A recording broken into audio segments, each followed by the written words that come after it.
You're listening to Inside the Village, where all news is local and no topic is off limits. So help me, Bob, it's bully in the alley. Hey, bully in the alley. So help me, Welcome Bob, back it's to bully in another the episode alley. of Inside the Village, brought to you by True North Mortgage. True North Mortgage, where you'll get great advice and save a pile of cash. TrueNorthMortgage.ca.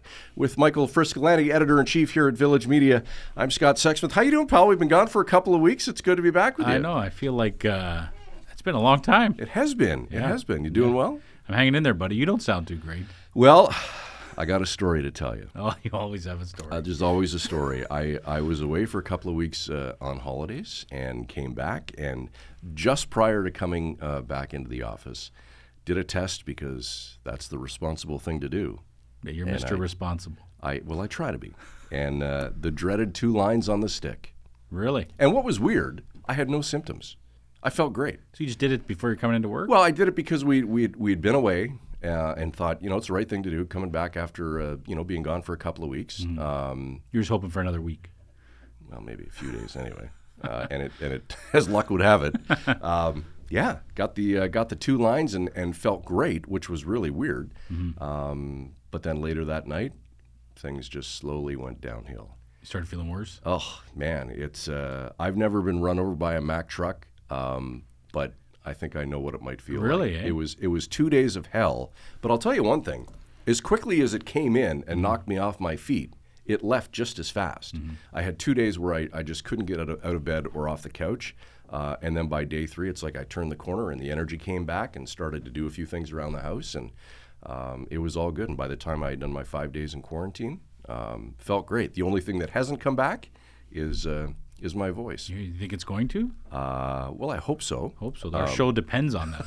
But we don't have that. Some people who shall remain nameless are quite happy that my voice is is not maybe what it used to be. But yeah, it was a terrible thing to go through. So and I had dodged that bullet, for 2.5 years. Well, that's a funny thing, right? We all tried so hard for 2.5 years, wearing masks, and living in bubbles, and not seeing anybody that we care about for 100 years. And then now we kind of, trying to get back to normal life, and then bang. I mean, you're not the first person I know that had COVID in the last couple of months. Yeah, and you know what though? I mean, I've gotten obviously both shots and a booster. I can't imagine what it would have felt like not having that protection. So glad I got that done. Glad it's over and done with.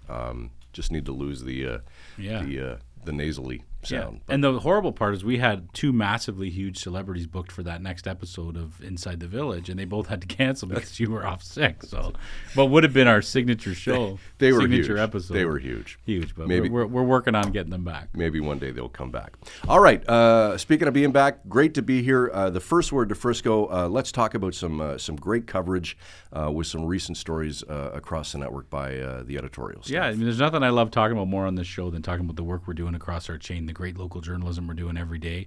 It's been a great summer for us. We've broken some huge stories.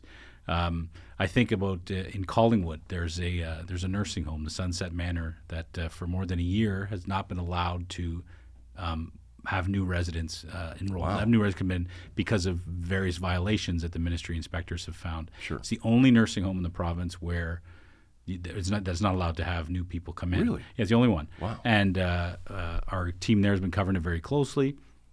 And Eric Engel, our editor there, had a tip that there was the county of Simcoe, which runs the nursing home, went to court against the province, arguing that they should be allowed to start readmitting some new residents. Right. And we searched for days. We found the court documents, hundreds of pages, went through it, and had a great scoop outlining why the county is arguing that they should be allowed. So just a great story that really meant a lot to the people who live there. I mean, obviously it's a big story in that community, and we shed some big light on it. I'll tell you one thing that caught my eye recently was the latest big read on the impact that short-term vacation rentals are having across the province. Yeah, another great story. Marge Bruneman, great reporter, wrote a big piece for us about how basically communities across the province are trying to deal with what the rules and regulations should be around short-term Airbnbs, right? There's everyone's heard the horror stories about the party house next door that's rented every other night, loud music, all-night partying.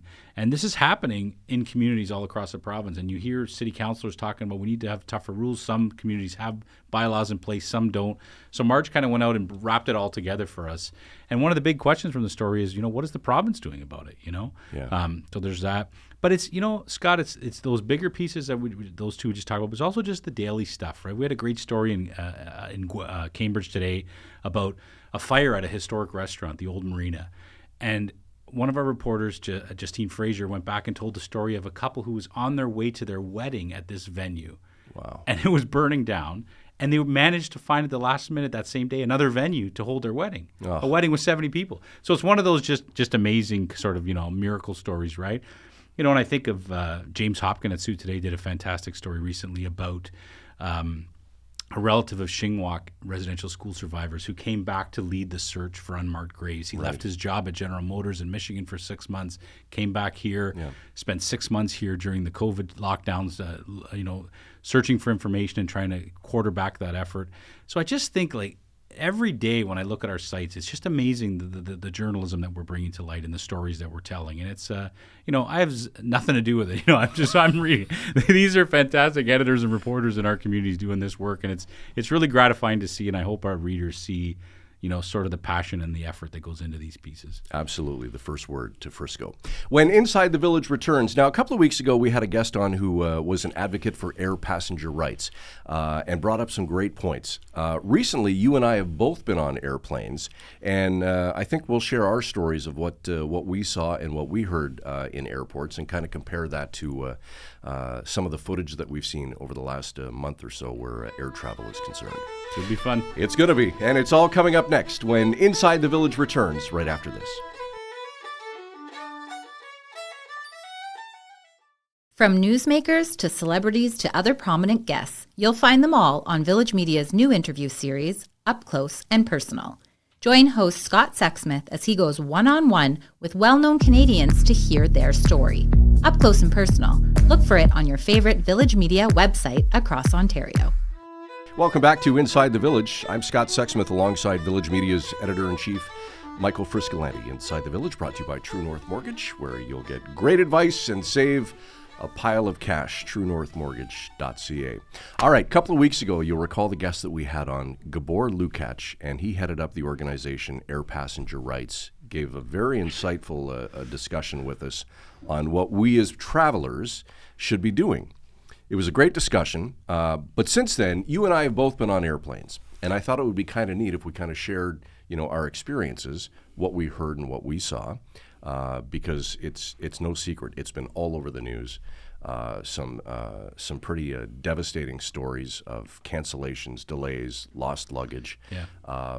So maybe I'll start with you. What was your experience like? Well, it had me worried, right? I mean, you see the news and you talk to Gabor and you remember the horror stories, but it's a daily occurrence, right? And ours was a quick flight from Sault Ste. Marie to Toronto. You didn't know what to expect. But the one thing up here, it's a daily conversation that everyone's talking about how Air Canada's flights are being canceled in the Soo. It's every day, right?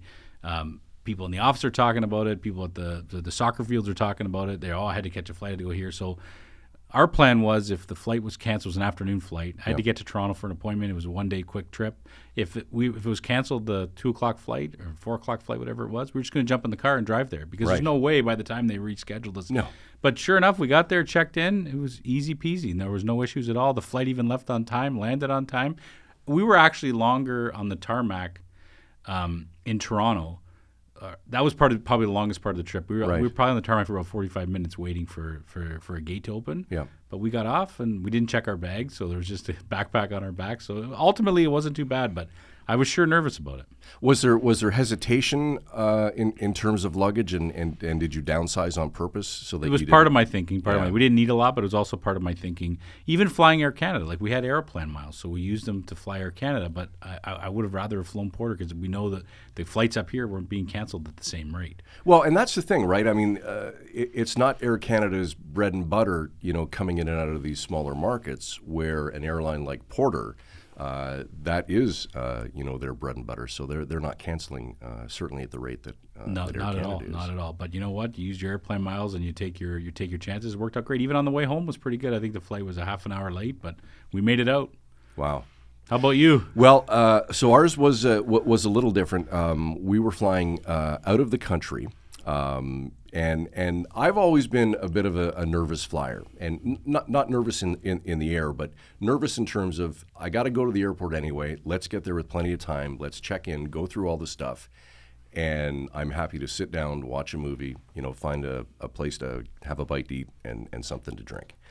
So in this case, because of all of the horror stories that we'd seen, these mountains of unclaimed luggage and lineups zigzagging, in some cases outside of the terminal, just to check in.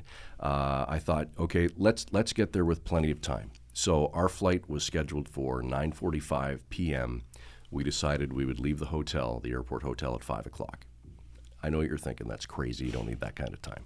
But again, if we're going to be delayed or deal with stuff. So you're already in Toronto. You're leaving. Already in Toronto. Yeah. So we catch the 5 o'clock shuttle from the airport hotel. It's about a 12-minute drive to Pearson. Had it clocked. Had it clocked. Because I'm like that. You know me well enough. I'm like that. 12-minute drive. I will tell you this, Frisco, by 6 o'clock, dropped off, bags checked, through security, at the gate waiting to board the plane. What time was it leaving? Within 45 minutes. That was at 6 o'clock. Flight was leaving at 9:45. So you were there 3 hours and 45 minutes. Now we didn't fly Air Canada. It was WestJet, and I remember saying to the agent, I said to her, "Where's all the people?" She said, "What do you mean?" I said, "Well, the hordes of people that are zigzagging and lining up to get through security, and where is all that stuff?" And she looked at me like I had two heads. Mm-hmm. She said, I'll let you in on a little secret. She said, it's really an Air Canada issue. Yeah. Now, I didn't know if that was just one competitor knocking another, but she did say, look, don't get me wrong. We have delays and we'll lose the odd piece of luggage. But she said, all that stuff that you're seeing reported in the media, she said really is an AC issue. So our experience was terrific, and we had almost 4 hours to kill. Now, sidebar, our plane ended up being almost 2 hours late leaving, but that had nothing to do with staff shortages. In fact, I had a great chat with the pilot who sat down beside us, and it was the aircraft had left Toronto earlier that morning to go to Vegas. It was late leaving, and it just kind of snowballed throughout the day, but had nothing to do with any of the stuff that. And the way home was pretty good too? Yeah, way home was great. Everything was fantastic until those two strikes. Except the COVID you probably caught from the guy beside you. Right? Yeah, except for COVID, it was fantastic. Now that doesn't negate the fact that there are horror stories, and people have had absolutely horrible experiences, lost luggage, delays, cancellations. But I did see a great article in Village Report, a news site that we've launched that talks about how passengers can attempt to get some compensation for those inconveniences. Yeah, I don't even think we've talked about Village Report on this No. show. Maybe we did before we went away, but Village Report is a new kind of national news aggregator that we've launched here. Yeah. It's kind of a collection of headlines from around the country, around the world, including some aggregates of other news organizations like CBC, Maclean's, the Toronto Star. It's kind of a one-stop shop for all your news needs. You could subscribe to Village Report as well and get a morning newsletter of the top headlines, interesting headlines. So you're right, up there today is a story about Air Canada, or about airlines, about what a passenger can do, sort of walking them through how they can get compensation for delays and cancellations. Kind of the same kind of information that if you called Gabor on the phone, he would tell you. But it's all up there. Of course, he would also tell you to take them to small claims court. That's right. Right? And if people want to sign up to Village Report and have it delivered to their inbox at 6 a.m. every morning, how do you do that? You just go right on the website, click subscribe, and give us your email, and it's right there. All right, it's a good read every morning at 6. I know I look forward to mine. Inside the Village with Frisco and Scott. We'll be back right after this.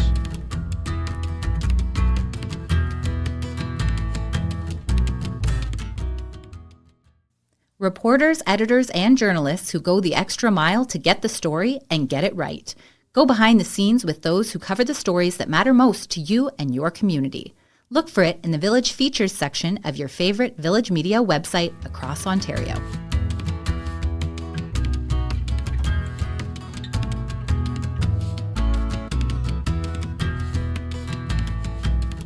We're back on Inside the Village, Frisco and Scott. All right, here's the question. What's your privacy worth? Any idea? Well, you think it's priceless, right? Well, I would think it's worth more than a coffee and a donut. That's exactly where Tim Hortons finds themselves right now as part of a class action lawsuit and an alleged privacy breach. Yeah, this is one of those stories that everybody read when it came out, right? Tim Hortons was slapped with a class action lawsuit over the revelations that it was actually tracking people with their app. So they weren't just using it in the store to buy the coffee. They were basically able to see where you were doing your shopping, where you lived. And those revelations were investigated by the Federal Privacy Commissioner, and they were the result of they triggered a class action lawsuit. And I guess this week the company offered a proposed settlement where basically everyone who was affected by this would get a baked good and a cup of warm beverage, I guess, right? And just shake my head at this stuff.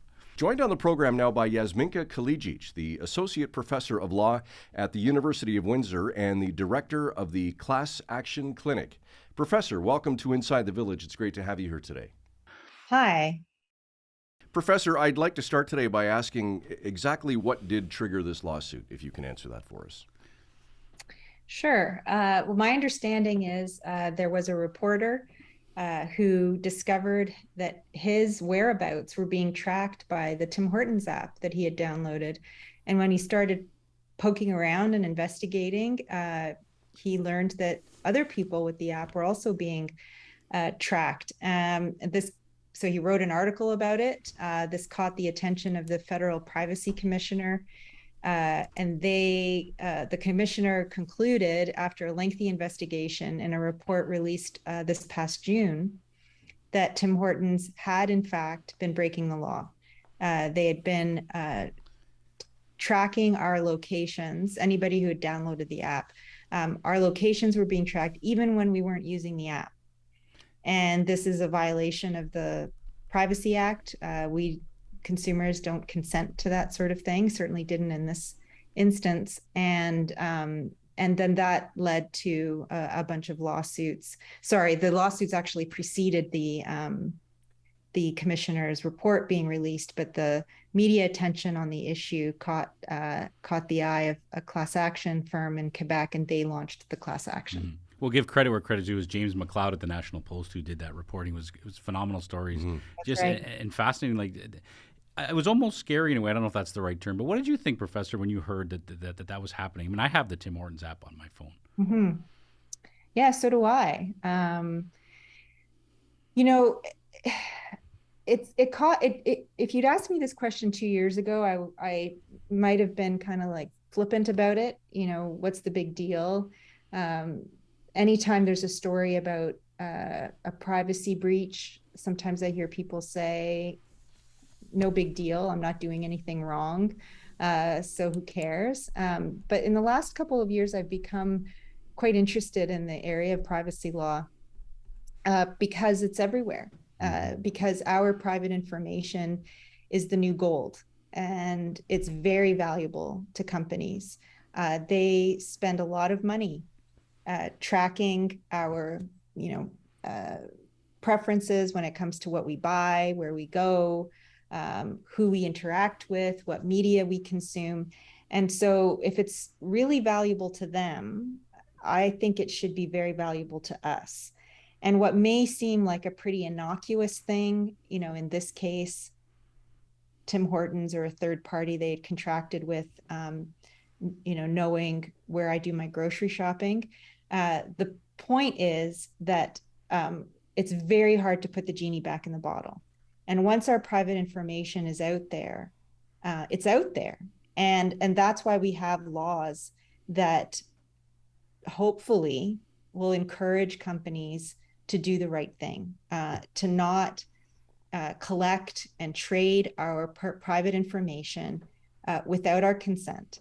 And when they do, they should have to answer for it. And so that's my concern about the settlement. It's a huge concern. It's one that a lot of people, most people I would think, don't think about on a daily basis, right? But you mentioned the genie being out of the bottle. I worry if Tim Hortons is doing this, are we safe to assume that a lot of other companies with their apps are doing the same thing? Exactly. Yeah, I mean, who knows? I'd like to think not, but that'd be, I think, a naive answer. You can bet that developers all around the country who create these apps went scrambling like crazy to make sure that they weren't. For sure, for sure. Professor, it was almost 2 million customers affected by this, and the proposed settlement is calling for, and if I have this right, a beverage and a pastry per person. That doesn't seem like our privacy is worth an awful lot when you put it into that kind of context. Yeah. No, that's right. And that was my immediate reaction when I heard about the settlement. I mean, number one, the settlement seems to have been reached before the Privacy Commissioner's report came out. So the settlement, like all class action settlements, has to go before the court and get judicial approval. So it'll be interesting to see what a judge does now, having the benefit of this report, to know just exactly how much liability Tim Hortons could potentially attract if the case were to go to trial. So, Professor, if you can just walk us through that process now. So there's the proposed settlement, but it can go to court, and the judge can then overturn. Right. So all class actions, because they involve so many people who don't have a seat at the table, like if it was an individual lawsuit, if I had sued on my own, I would be involved at all stages of the case. I would be involved in the settlement negotiation. I would instruct my lawyer whether to take the deal or not take the deal, et cetera. In a class action, we're class members because we have the app. But we don't have a relationship with the lawyer who's prosecuting the case, and we don't have a say in the decisions that are made in the litigation. And so for that reason, all of the legislatures have made it a requirement that a class action has to be approved by a judge before it can be enforced. And so it's only, partly true that the case has settled. The parties have reached a deal. But until a court blesses it, approves it, it isn't a final deal. And so a judge can say, I have concerns about this settlement. I don't think it's reasonable in light of the strengths of the case against Tim Hortons on the liability side. Go back to the drawing board. Now, the likelihood of that happening, if one were to look at the statistics, are pretty low. The vast majority of class action settlements do get judicial approval because the judge is going to also have to weigh the cost of going forward. Like, is this case going to go to trial? What would it cost to go to trial? What could we potentially see if there was a successful judgment, and so on? So it's a very tough balancing act. But I think the lawyers here are going to have a lot of explaining to do. I appreciate that analysis. It's very important for our readers to understand how that, our listeners to understand how that works. What I guess bothers me is that, you see the headlines saying, well, Tim Hortons is offering a coffee and a donut to settle, even though they may have tracked you on your phone for X amount of time. It almost feels like it's free publicity in a way, right? And maybe it's an unfair question for you, Professor, but how much of that thinking do you think goes into these ideas? Because Tim Hortons is getting a lot of headlines out of this, and I don't think a lot of people maybe even realize what the negative ramifications are. And it's also going to bring those customers back into a store, yes, right? That's right. It's a chance to upsell them, for sure. That's right. That's right. That's right. And that's why historically, both U.S. courts and Canadian courts have been a little bit cautious when it comes to what are called coupon settlements. This is really what it is. It's we're getting a coupon. We can go into a store and get a coffee and a donut. And the reason that coupon settlements are viewed with some skepticism is exactly what you both have just told me, which is it's actually, in a way, a benefit to the defendant. The defendant's getting free marketing, free publicity, and every retail dream gets people through the door in the hopes that instead of just getting one coffee and a donut, they might buy, a 6-pack or whatever. So because it's a benefit to the defendant, and it's not, of course, the true cost of this forget about the free publicity and the people in the door. The true cost of this to them is a fraction of, whatever 15 million or whatever the stated value of this is, because of course it doesn't cost them $2.40 to brew a medium double. That's right. So the coupon settlements, I think, are a red flag, because not only do they, not really compensate people for the true value of the harm that was caused, but it also doesn't have much of a deterrent effect. And that's one of the objectives of class action litigation. The Ontario legislature back in 1992, when they introduced class action, said, the reason that we want some kind of process by which people who've suffered small amounts of harm can come together and launch litigation against a defendant, the reason we want that is not only because people individually couldn't afford to sue, but also because we want to deter corporations from engaging in bad behavior.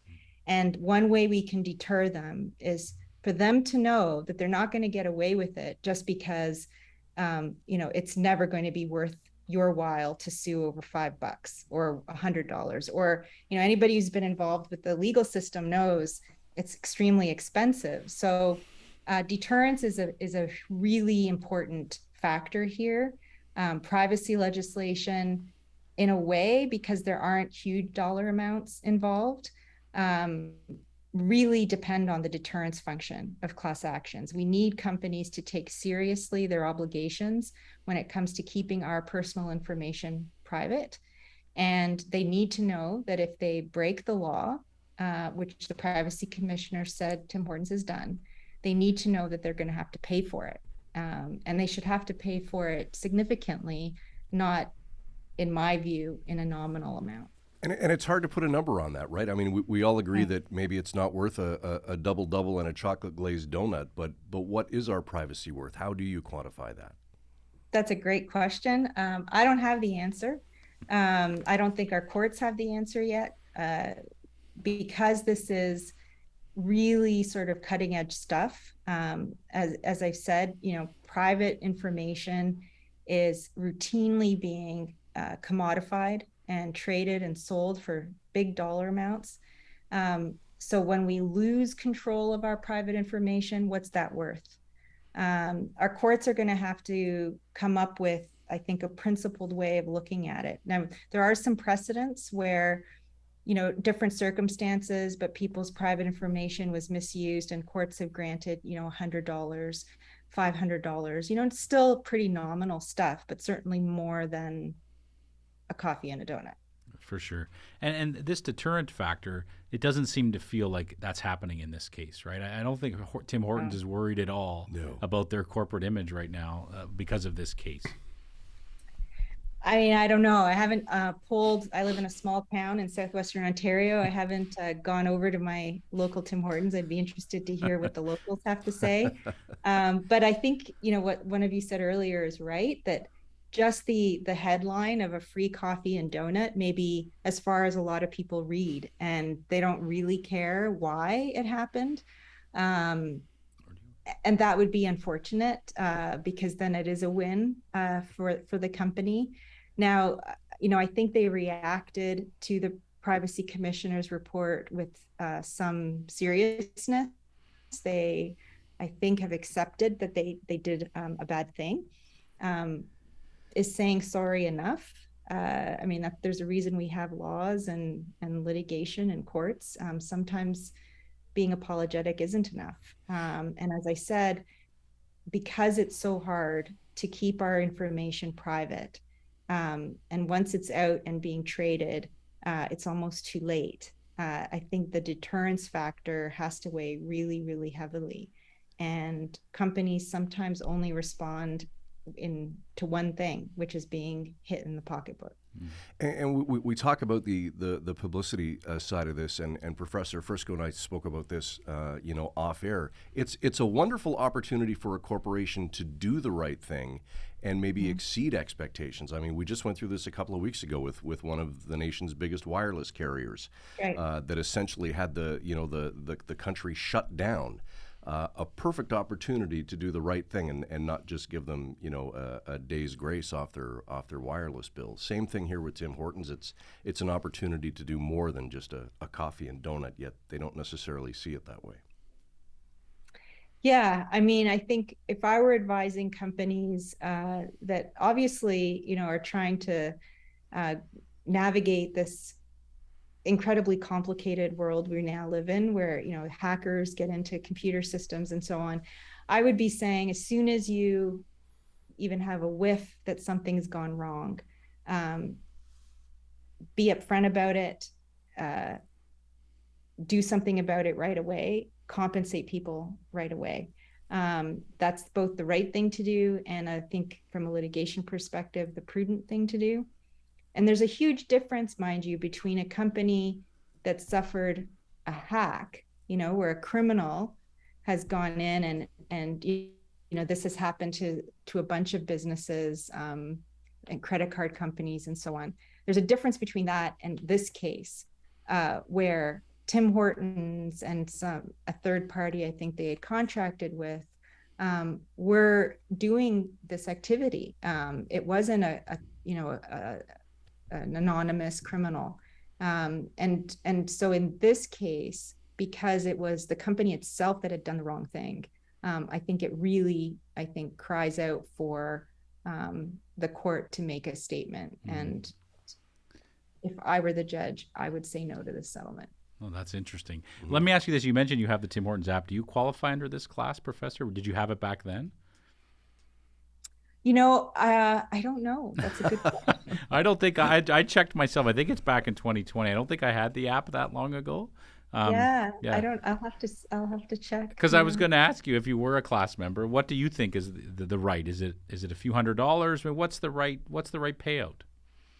Yeah, a lot of people have asked me that question. I don't know. I would have to. I'm going to give you a really lawyerly answer. I would have to do some research and think about it. Did you want to approach the bench first? I guess I would say, pardon me? Did you want to approach the bench first? Or? Yeah, no. I guess I would say the fact that it's a coupon settlement is something that I know for sure I would say no to, because, if instead they said to people, you can come in for your free donut and coffee if, you're a diehard Tim Hortons fan, or we'll give you the cash value. Mm-hmm. Then we're starting to move in the right direction. Mm-hmm. Because again, it's not so much about compensation, because I get that it's really hard to put a number on it, but at least then we are making the company pay in the way that they would have to pay if, for example, you slipped and fell outside of their store and broke your leg. You're not going to go to court and get coffee and donuts. A few dozen donuts. Right?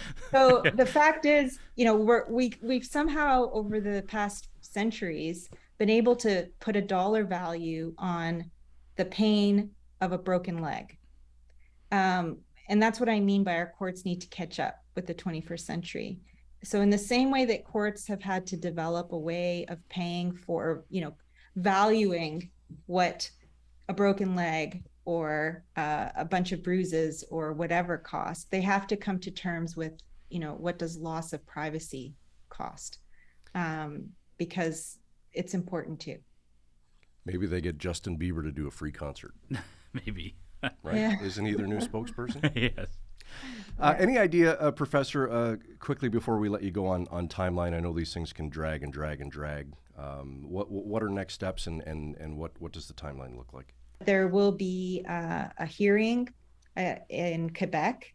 The judge will have to determine if it is a fair, reasonable, and best interest of the class. That's the test for approval of a settlement.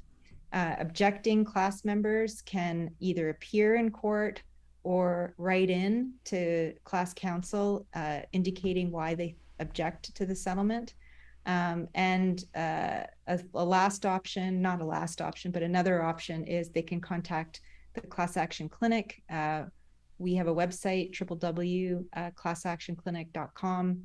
We're the only nonprofit clinic in North America that's focused on the rights of class members. So we can certainly give some information about the settlement and assist anybody who might be interested in objecting. All right, terrific. Jasminka Kalajdzic, Associate Professor of Law at the University of Windsor. Thank you very much for your insight and perspective on this. It's been great having you on Inside the Village today. You're welcome. Bye.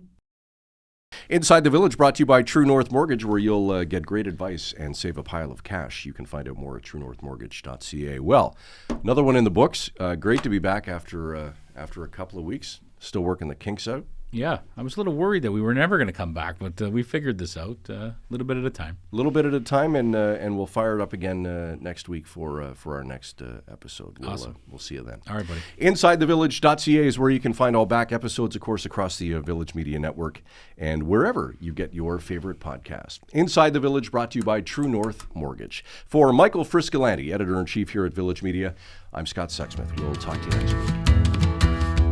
You've been listening to Inside the Village.